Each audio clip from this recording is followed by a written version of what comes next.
When a sad, neglected, lonely kid decided to start making a rap career on YouTube, things really started to turn around for him. However, after his personal life began to go down the drain, he started moving in a much darker direction. This led to casualties, questions, and even conspiracies.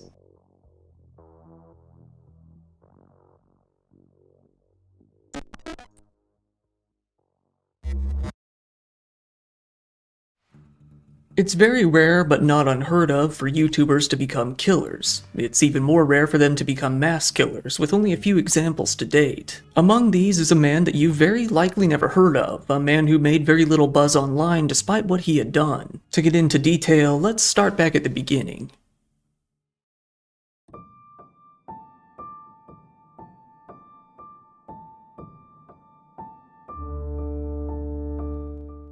Robert Eugene Cremo III was born on September 20th, 2000 in Chicago, Illinois. He came to be raised in Lake County for his entire life, mainly living in a city called Highland Park. Highland Park is a fairly affluent suburb of Chicago, home to only about 30,000 people at the time of this story. You might know it as the place where they filmed Ferris Bueller, or the previous home of Michael Jordan. Robert, who went by Bobby, was from a middle-class family. He had his father, Robert Cremo Jr., his mother Denise, and his two siblings.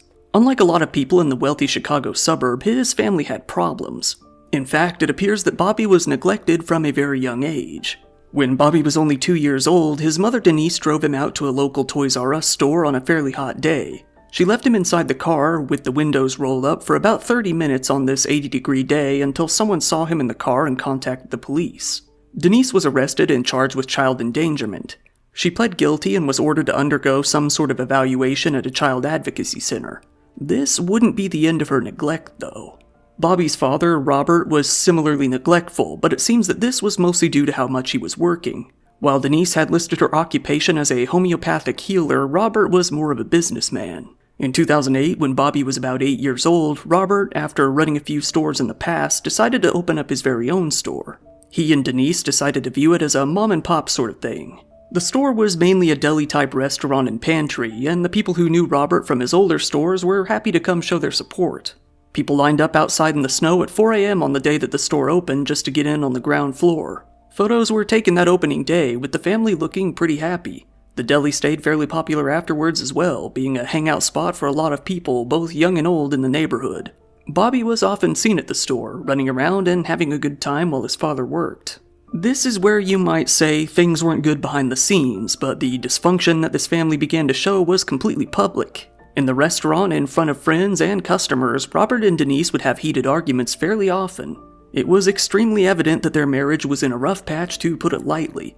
One of Robert's friends later said, "It was awkward for people. I remember thinking, if that's the public arguments, I can only imagine the private ones." These arguments gradually began to turn into physical abuse, mainly on Denise's part.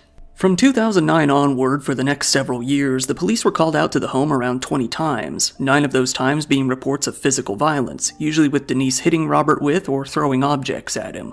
Things like shoes, for example. This peaked in 2010 when Robert called the police to report that Denise had hit him with a screwdriver, implying that she had attempted to stab him but only ended up hitting him in the arm with it instead.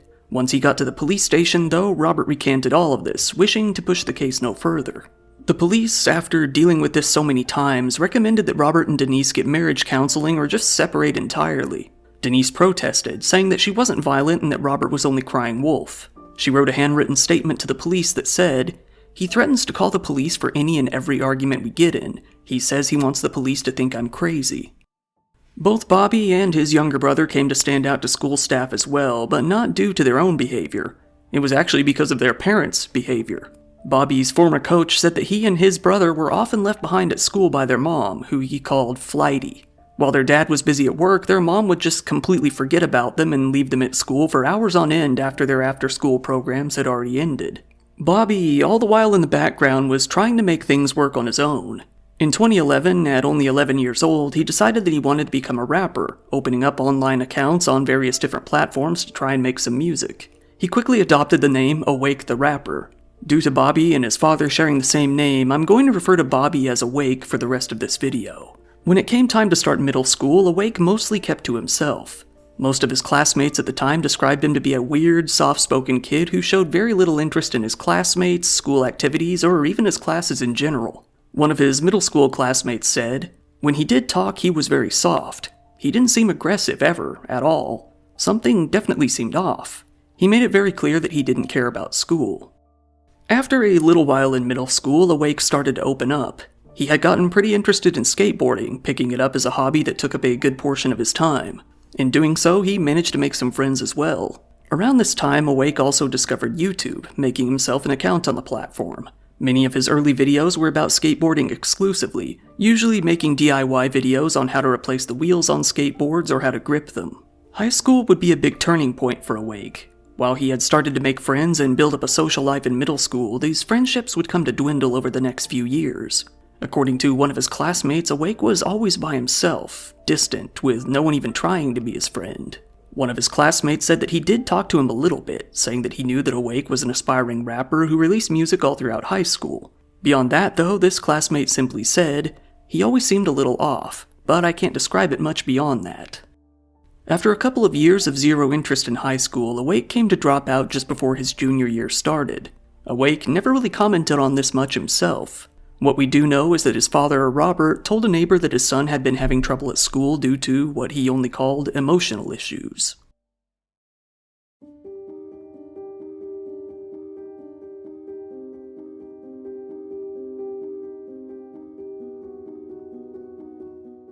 Now out of high school, Awake had to find some other path in life, and he decided to lean more heavily into his career as a rapper and his appearance as such. He really wanted to focus on the music, but in order to do so, he felt that he also had to look the part.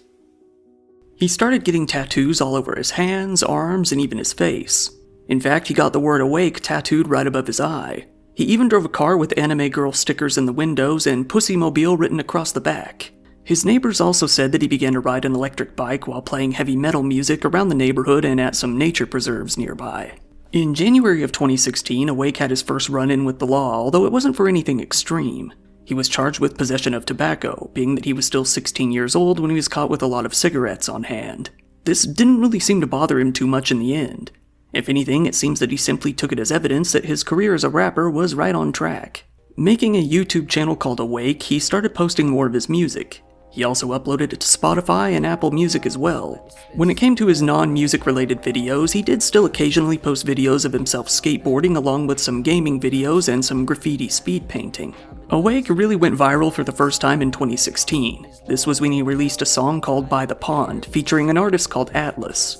Riding on this high, he uploaded a music video as well for the song about a year after. The video ended up getting about 3 million views in total across all platforms before, for reasons unknown, Awake decided to delete the song entirely. However, this only added to his mystique. In 2017, Awake released his first full album titled Messages. Then in 2018, he released more of them, one being called Observer and the other being called The Future is Dope. He continued to collaborate with other artists as well, expanding his reach even further.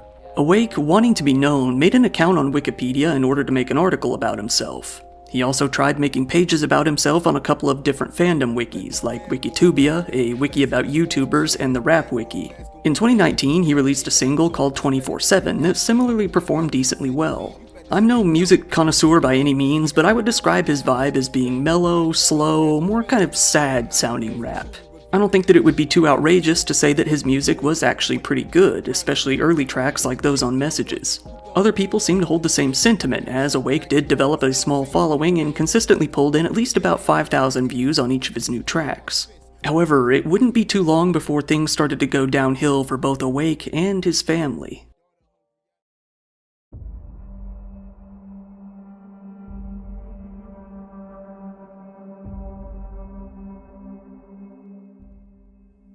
That very same year in 2019, his father Robert came to notice that he was in a very dire situation involving his finances. He told his friends that business was dwindling, that the cost of rent was only going up, and that his fees to the city for various reasons were becoming pretty daunting. So Robert came up with a very odd solution to fix all of this. He would just run for mayor.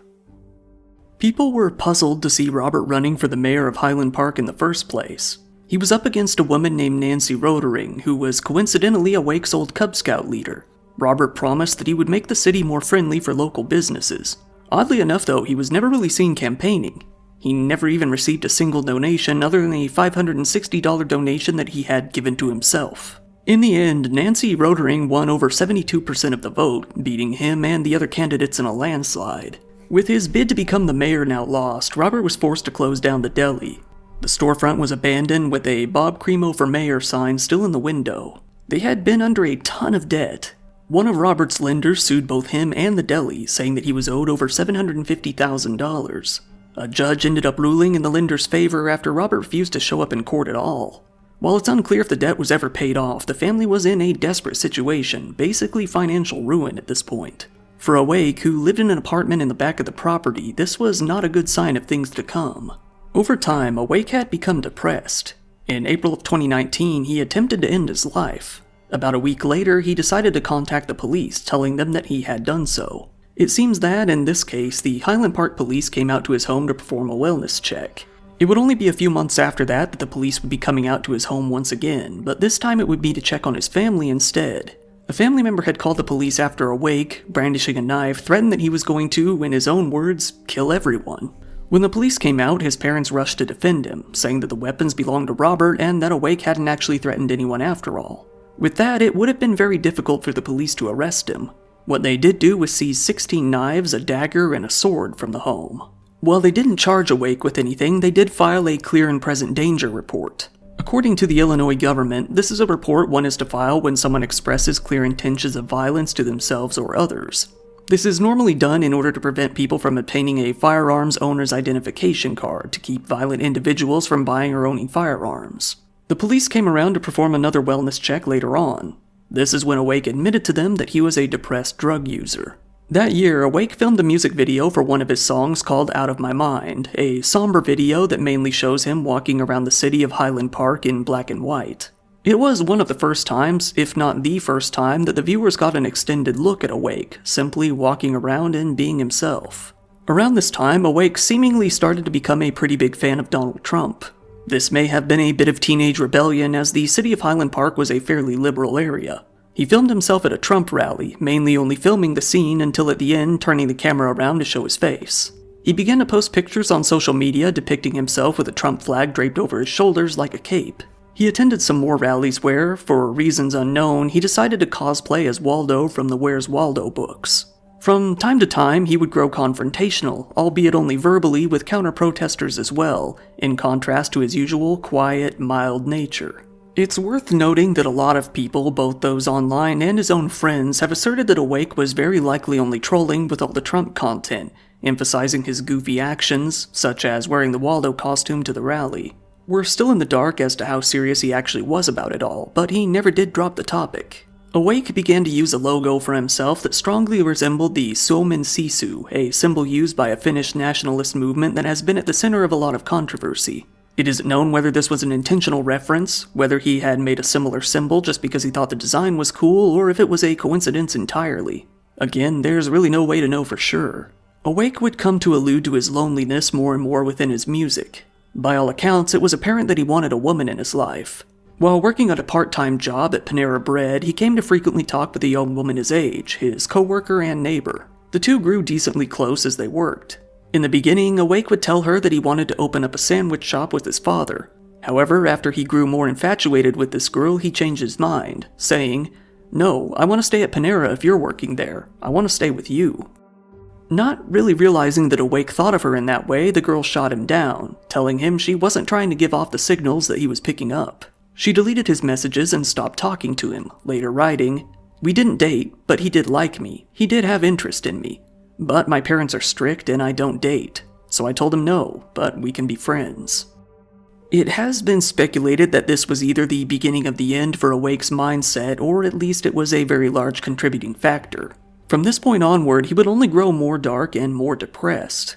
When that Panera branch had to temporarily close during COVID, shortly after his talk with the girl, Awake made the choice not to return. Awake went out and applied for the previously mentioned firearm owner identification card, something he shouldn't have been able to get. Due to the fact that he wasn't even 21 yet, he would be required to get a sponsor in order to acquire one. His father, Robert, decided to be that sponsor and help him apply. The state of Illinois did have the clear and present danger report on record and the right to block Awake from getting his license, at least for 6 months, but for whatever reason they chose not to pursue it. In only a few months, Awake was able to get his hands on the card. He had passed a background check and, to them, seemed good to go. On June 9th of 2020, he went out and purchased his first gun, likely his M&P 15 Smith & Wesson rifle. He bought the gun online from a store in another state, which then shipped it out to a local shop for him to pick it up. On July 18th, he bought another. Then on July 31st, he bought one more. In total, he ended up buying 5 guns. All the while, Awake hadn't given up on YouTube or music. Around the same time as his gun purchases, he had released an EP called Bang that included 8 new songs. Given that he was gathering a small following online, he decided to open up his own website. The website was pretty bare bones, only featuring his name, a join button, and a donation button. The join button would take users to Awake's own Discord server, called SS. On this server, he would mostly talk to his fans, sharing memes and links to his new music. As Awake began to grow more depressed, he also grew more interested in the dark side of the world. He made an account on a website called Documenting Reality, a private forum in which users document the more horrific side of life. It contains everything from videos of violence to death to even worse. Making an account under the name Awake47, he began to lurk on the forum fairly frequently, chiming in from time to time until he gradually grew to post more frequently. Awake began to more regularly post and comment on footage related to shootings and other mass incidents of violence. When he turned 21 years old in 2021, he posted a happy birthday message to himself, which included some personal, identifiable information. According to an expert in the Q movement named Mike Rothschild, this is what Awake's online activity mainly consisted of. Quote, "The world Cremo lived in was pretty far off from Q. He was in a 4chan bubble of ironic Nazi and anime memes, fascist-inspired music, and mass shooter ideation that basically consumes nothing but irony and sadness." Another expert has theorized that Awake might have been trying to use all of this to boost his reputation as a rapper or just online in general, saying that people like him often do this to, quote, "make themselves seem very intense and very violent to accumulate a certain amount of perverted clout among other people in the same online spaces." Regardless of what his intentions really were, while Awake continued down this darker path, his music began to reflect more of his changing mindset. One good example of this was a music video that he made for his song called Toy Soldier. The video opens with crudely drawn depictions of a boy and a girl at school. It seems that the boy has feelings for the girl as he is sending her romantic text messages from behind his textbook. She responds that she loves him too. The video then cuts to a depiction of Awake's own laptop, using his channel logo on the screen alongside with the words "Join Us." With no context at all, the video then moves to a depiction of a school shooter in different poses. Awake is then shown flipping the bird in one of his traditional smiley face t-shirts before the video then cuts to drawings of injured people.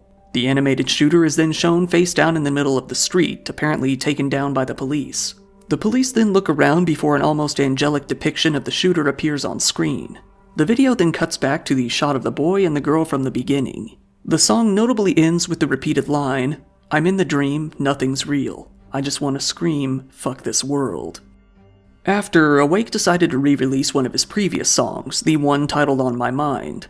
This time, the music video would present very different visuals than the previous iteration, starting off with Awake sitting in a classroom. He's shown sitting at the teacher's desk and standing around the lockers before he is then shown to be working on some kind of homework at his desk. The video continues to show Awake in different areas around the classroom as the vocals start to play. The video plays out like a normal music video for a while until he bends down from his desk to pull something out of his backpack. Then, as Richthofen's laugh from Call of Duty Zombies, along with some of the background music of the game that plays when the player dies, plays in the background, the scene quickly changes.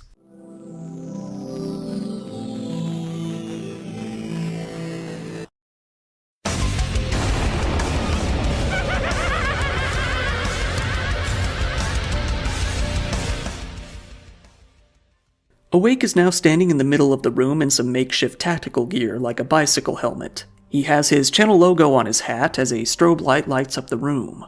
The Call of Duty music continues to play as he does some strange things like open the lockers to reveal a secret room inside, hit a button labeled fire on a machine, and then pose with the American flag on his shoulder. The camera then shows the whole classroom with money, papers, and pieces of metal, which some have thought are either shell casings or something meant to represent them, on the ground. Awake then sits back at his desk, revealing that he had been writing 1 + 1 = 5 in the notebook. 115 is yet another reference to Call of Duty Zombies, and it's a reference that he also included in the background of his Toy Soldier video as well. Overall, the video is strange. While it definitely does seem to allude to school shootings, it doesn't outright depict anything of the sort aside from the tactical gear or the metal on the ground that people believe to be shells. The media, when talking about this video, only really reported on these aspects, failing to notice or understand the many Call of Duty references in the video. Given that Awake was shown to be a very big fan of the game in the past, posting gameplay videos to his channel, this could have just been a very bizarre tribute to the video game as well. Without his comment on the matter, it's hard to know what exactly he intended to convey. In addition, Awake began to post some other videos to YouTube that were really nothing more than collections of cryptic statements. Who and what are the enemies of freedom here in the United States? Are you in need of freedom? Are you in need of freedom? Are you in need of freedom? Well, buy it today.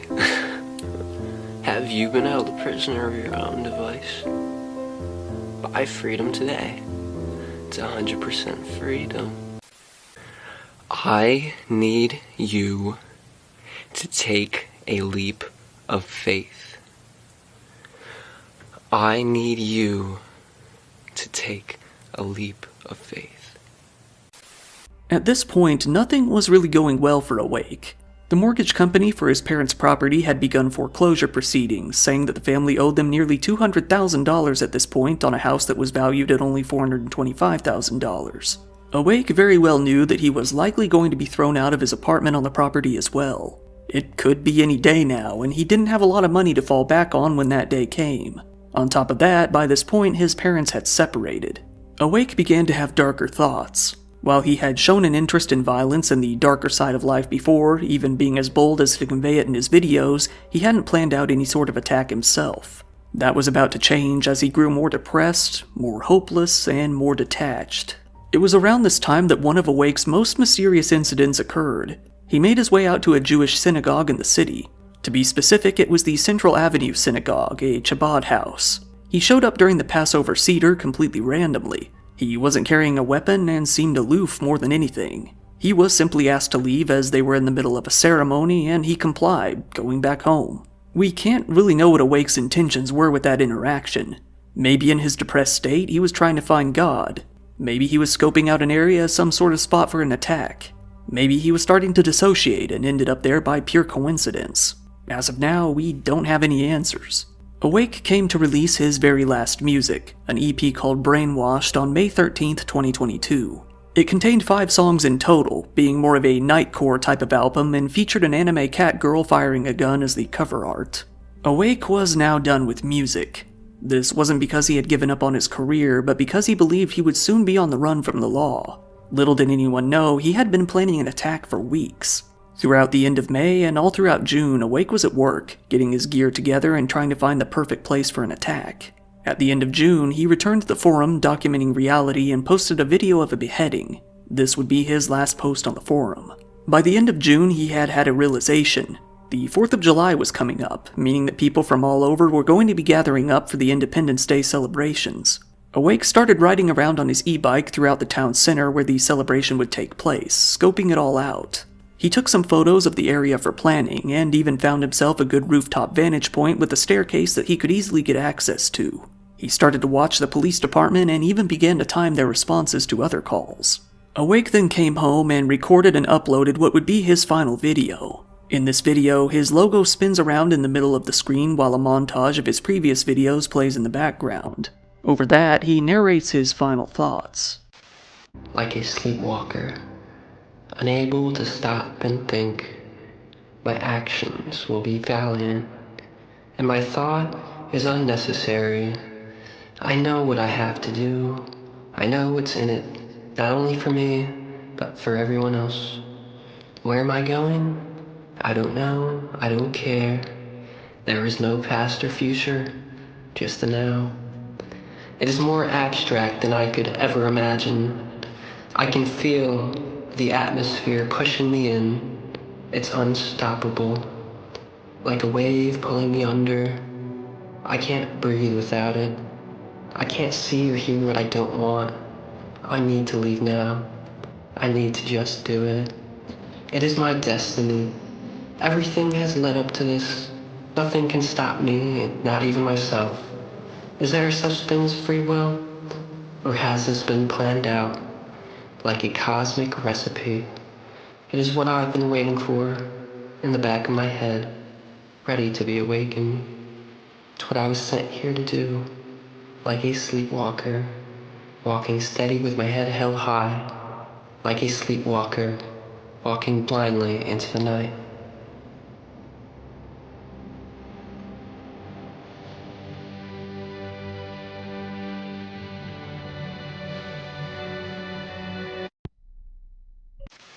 Due to COVID, Highland Park's annual 4th of July parade had been cancelled for 2 years. Now that it was time for it to start back up again, Awake felt he knew what he needed to do.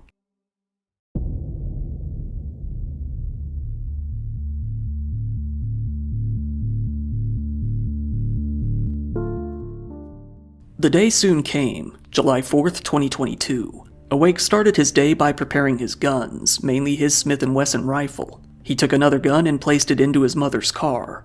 Going back inside, he realized that, if he were going to commit a large-scale crime and live, he was going to need a disguise. First, he bought some makeup to hide the very identifiable tattoos on his face.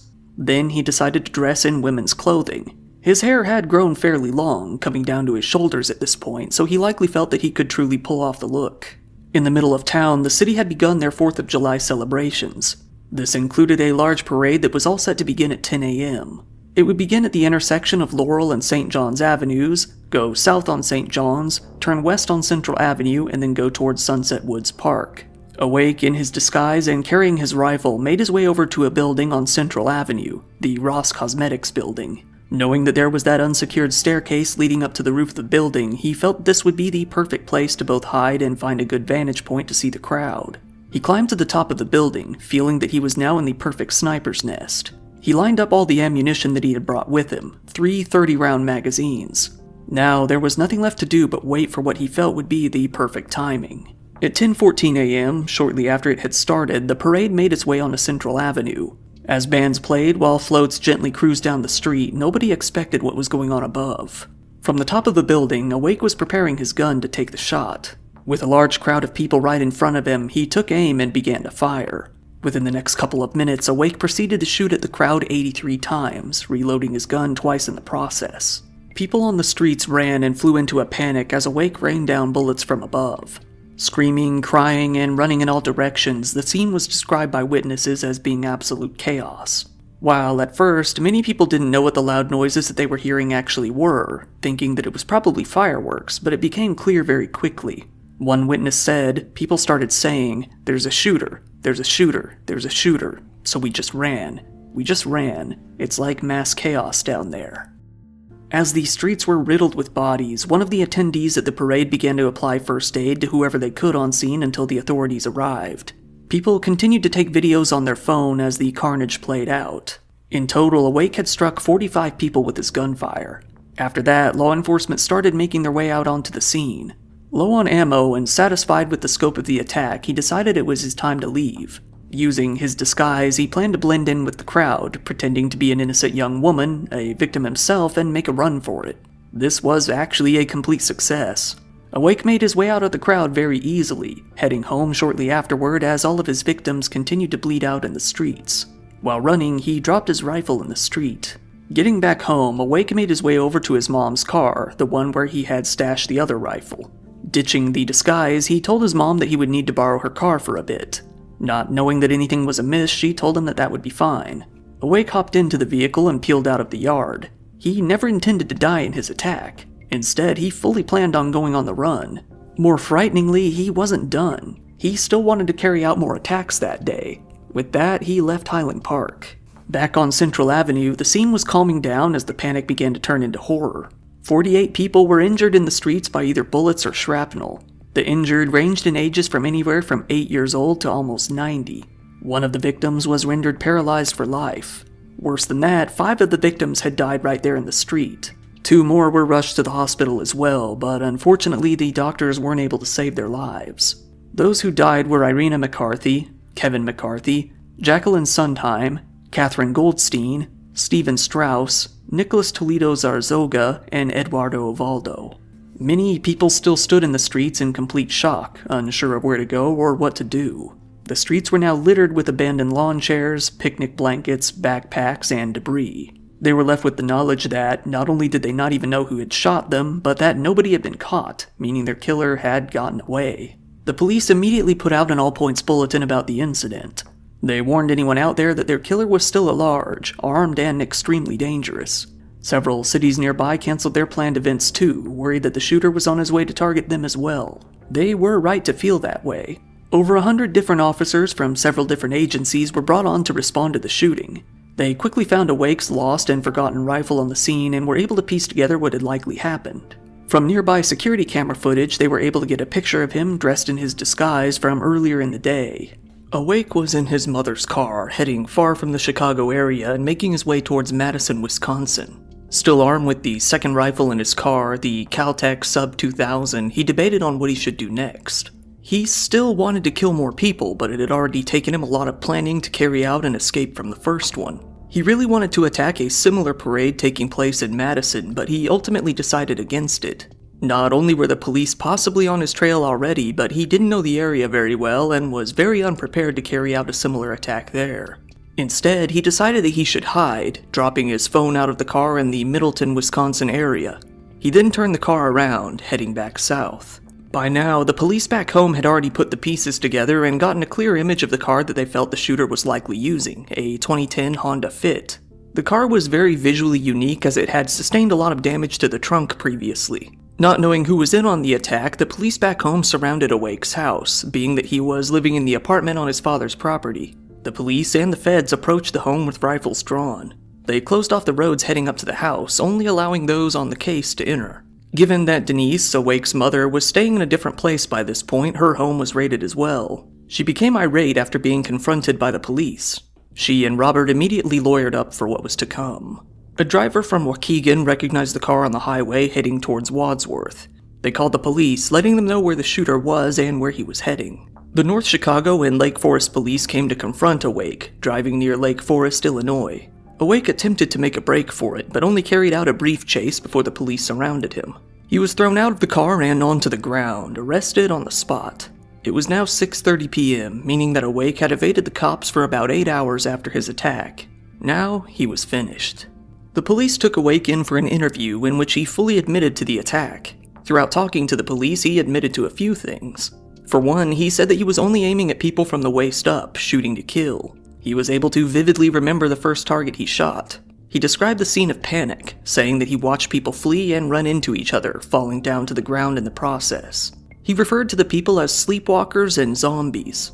This ties into both his final video and possibly the previous Call of Duty references. While the city of Highland Park was left in chaos, so was the internet. Once pictures of Awake began to hit the news, it all quickly hit the fan.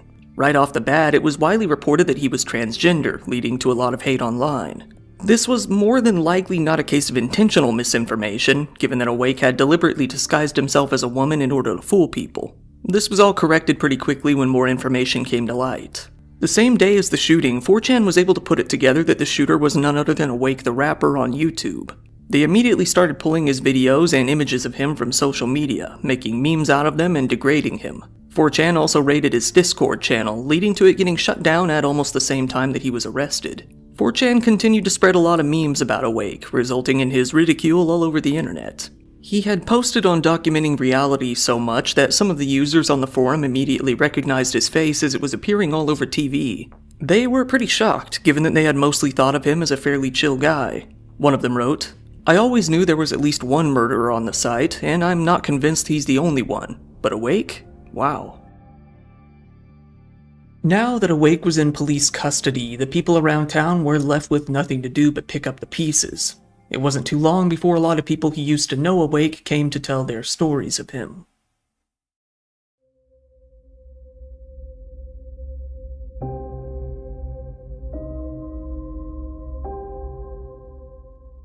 The mayor of Highland Park, Nancy Rodering, the woman that Awake's father had lost to, the woman who had previously been Awake's own Cub Scout leader, spoke about the shooting.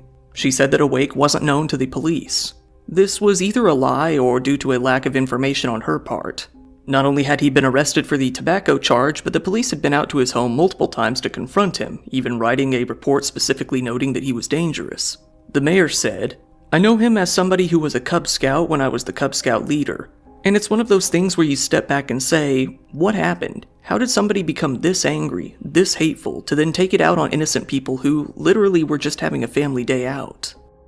The girl that Awake had previously worked with, the one who refused to date him, began to feel extremely guilty. She wondered if she was somehow, even indirectly, responsible for the attack. She wondered if it was her declining to date him that sent him down this path. She said, "I feel like if I'd kept talking to him, if I'd be more social with him, maybe this would not have happened. Maybe he didn't have a reason to snap. I'm blaming myself."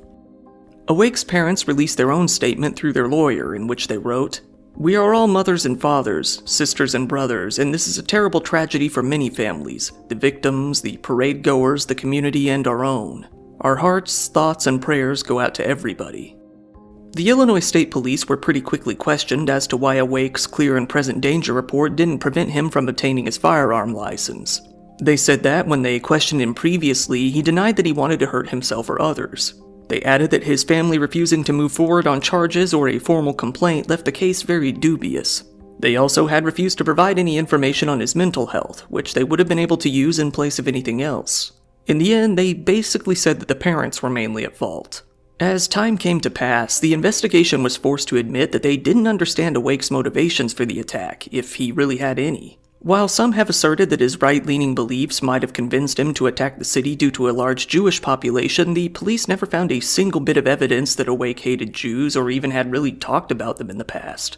Security-related authorities in Chicago said, "Nothing overtly we have identified in his social media posts says this was an anti-Semitic attack, but we are coordinating with law enforcement.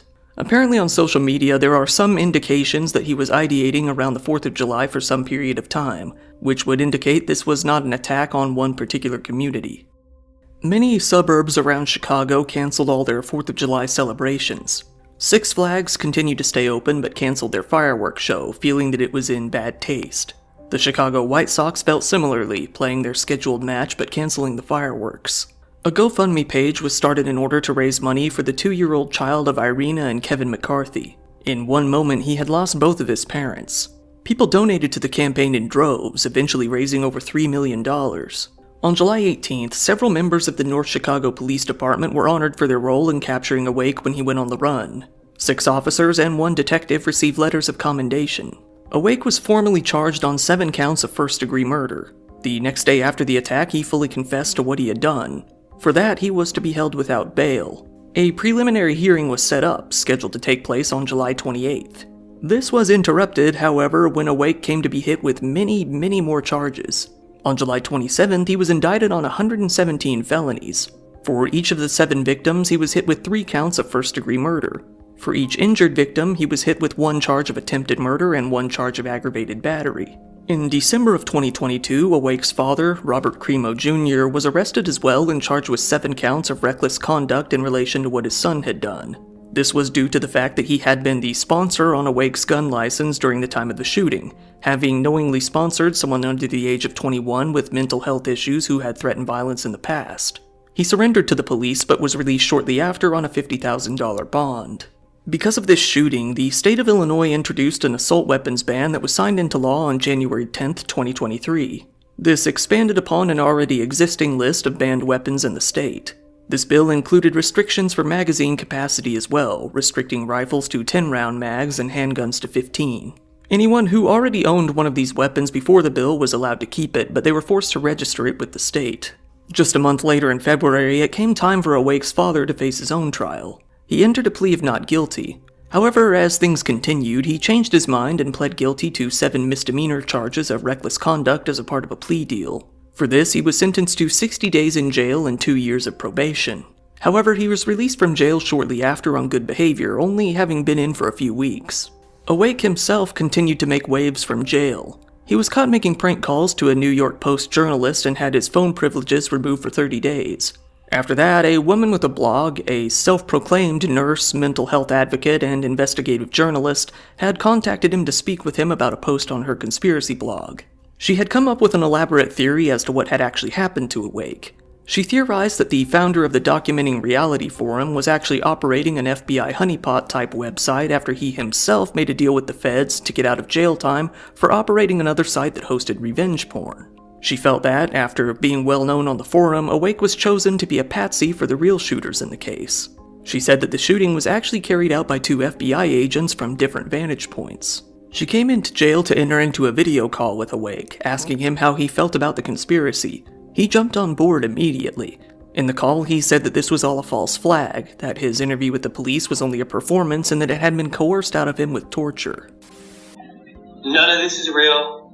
This whole event was a false flag operation employed by the people who hide behind the FBI. The witnesses are actors. The interview was a performance. They tortured and coerced me into falsifying evidence. John Willoughby and Alex McFadden are special agents of the Chicago Division of the FBI. They were both on the ground that day of July 4th, 2022 in Highland Park, Illinois. They also held significant roles participating in the operation. I was given the tab. This woman then came to post the video of the call on social media. It was later determined that Awake himself hadn't broken any rules just by participating in the call, but the woman had broken the rules by recording and uploading it. She was then banned from making any more calls to that jail, effectively severing their contact. In November of 2023, it was time for Awake's next hearing. His father, Robert, showed up to the courthouse wearing a white t-shirt with "I'm a political pawn" written across the front. In his mind, he was now part of his own conspiracy. He was given a stern talking to by the judge, who threatened to hold him in contempt of court if he didn't change his clothes. It was worth noting that Awake arrived to this hearing carrying an English translation of the Quran. He also made it known that some of his religious texts had been taken away from him while in jail. Awake surprisingly decided to plead not guilty even after all of his previous confessions. His trial was then set for February of 2025. Before that, though, at a hearing in June of 2024, it was said that he was willing to plead guilty to a lower 55 counts, 7 of which were first-degree murder, and take an immediate sentencing instead. While the courts had felt that he had finally noticed the writing on the wall, he once again surprised them by continuing to plead not guilty after all. Throughout all of this time, many of the survivors and their families filed a number of lawsuits. Some of them were against Smith & Wesson, the maker of the gun used in the shooting. Some were against the Illinois State Police for their previous failure to act, and some were against Awake's father. The jury selection for Awake's trial formally began on February 24, 2025. That very same day, the prosecutors dropped a number of charges against him, those being all of the aggravated battery charges. As the trial grew closer, Awake finally agreed to plead guilty on March 3rd. He pled guilty to all the remaining 69 counts against him only a few hours before the trial was set to begin. His mother, Denise, made a plea to the judge to shut everything down and stop the proceedings. The judge gave her a warning and she stormed out of the courthouse in anger. It was noted that, when Awake signed his name to waive his right to a trial, he signed Donald Trump's name alongside his own. Now, instead of a trial, it was time to schedule Awake's sentencing. The maximum sentence he could get hit with in Illinois would be life in prison. For him, it was a sure thing. On April 24, 2025, that sentencing finally came to take place. Awake was sentenced to 7 life sentences in prison without the possibility of parole. The sentencing was actually over and done very quickly. This led to a lot of anger from his victims who were still waiting in court. They were hoping to hear some sort of apology or at least a statement from him before he was taken away. The state attorney said that, due to the fact that the sentencing had concluded so quickly, there was no longer any time to speak. The next day, Awake was transferred from the local jail to the Statesville Correctional Center in Crest Hill. To this day, we still don't know why Awake did what he did, and specifically because we know so little about his motivations, some people have begun to feel that maybe it was all sort of some conspiracy, either fully or at least partially. Some others feel that the shooting was a result of Awake's evolving political beliefs. Given that Highland Park was known as being a fairly liberal town, they felt that he may have been on a mission to kill liberals. However, while the town does have a sizable left-leaning population, it does still have many conservatives. Adding in the fact that he had targeted people indiscriminately, it seems unlikely. Others still feel that, if it wasn't politically motivated, it was still likely racially motivated. But again, there really is no evidence to support that. Many people feel that his previous visit to the synagogue supports this theory. However, while Highland Park did have a good number of Jewish residents, Awake wouldn't have been able to pick them out by appearance alone. A few of his victims were indeed Jewish, but many more were not. If anything, Awake seemingly embracing Islam while in jail makes it a little more likely that he really may have only been interested in religion when he went to the synagogue in the first place. This interest in Islam could also very well prove that Awake isn't a white supremacist either. After all, if he were to pick a religion, it's far more likely that he would have picked one more seen as a white religion, not something more associated with Middle Easterners if that were the case. Unlike many killers similar to Awake, he never left any sort of manifesto. He didn't even really hint towards an attack in the lead-up.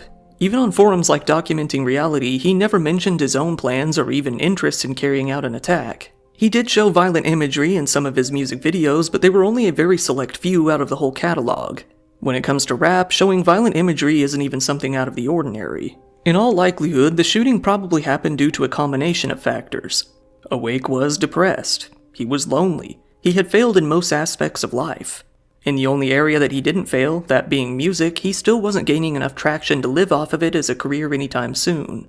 When he was shot down by the girl he admired while in the process of losing his home, he was deep diving into a lot of horrific material behind the scenes.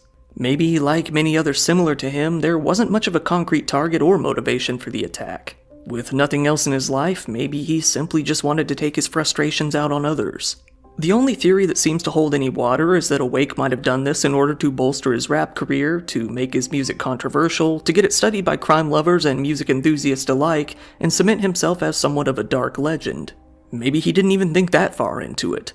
It's very possible that he was just an average edgelord who wanted attention however he could get it. While he has gained a very small cult following after his disappearance online, it was mostly the opposite that he achieved. All of his channels and profiles were shut down almost immediately after his arrest, leading to some of his music being completely gone. There wasn't even really a Streisand effect either. It didn't really have a big boom throughout the scene like something along the lines of KMFDM. It's only thanks to a few select archivists out there that we even have any of his music at all. In the end, we will likely never know exactly why Awake the rapper, Robert E. Cremo III, did what he did. Maybe someday he will speak out from his jail cell, telling people exactly how he felt. For a lot of people out there, though, they don't really care what he has to say. I actually attempted to send a letter to Awake in prison, trying to find out a lot of his motivations behind the attack. While on a call with the Statesville Corrections Facility, I was surprised to hear that he had been transferred to an undisclosed federal prison somewhere in the country very shortly after his sentencing. This was something that wasn't even made clear to the media. As of May 2025 to the making of this video, nobody knows where Awake actually is. He doesn't appear on the inmate list for any prison in the country. The authorities have said that this is due to security concerns. In the end, it isn't very unusual for this to happen with very high-profile criminals, but make of it what you will.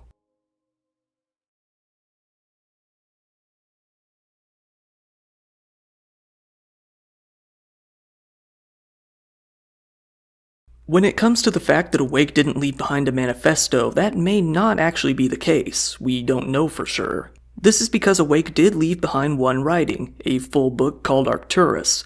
A now long-deleted wiki page related to Awake described this book. It read, Arcturus, or more formally known as Project Arcturus, is an archaic manifesto/book conceived by Robert Cremo, Awake. It was published on the 19th of February in the year 2021. It is 28 pages long and is composed entirely of an undeciphered sequence of numbers. There is a coinciding video to Arcturus on YouTube, which is composed of footage from the music videos to On My Mind, Out of This World, and Toy Soldier.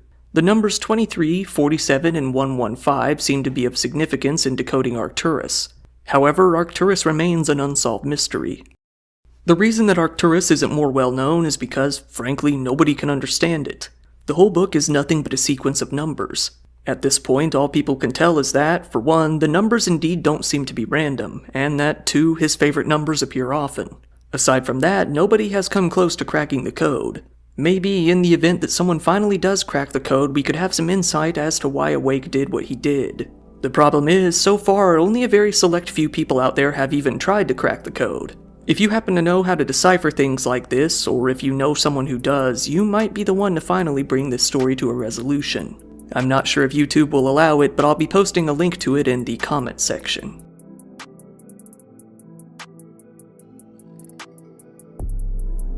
You're always on my mind, cutie with the fat ass, I wanna make you mine.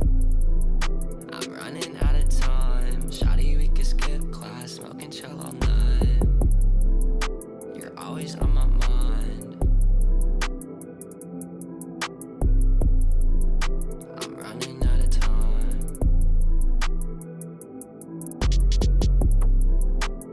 look into the sky, stars falling down on me. Everything's a lie. Maybe it was all meant to be. Some sort of type of way to make me feel like this is real, but none of it works out. You're always on my mind. You're always on my mind. You're always on my mind. You're always on my mind. You're always on my mind.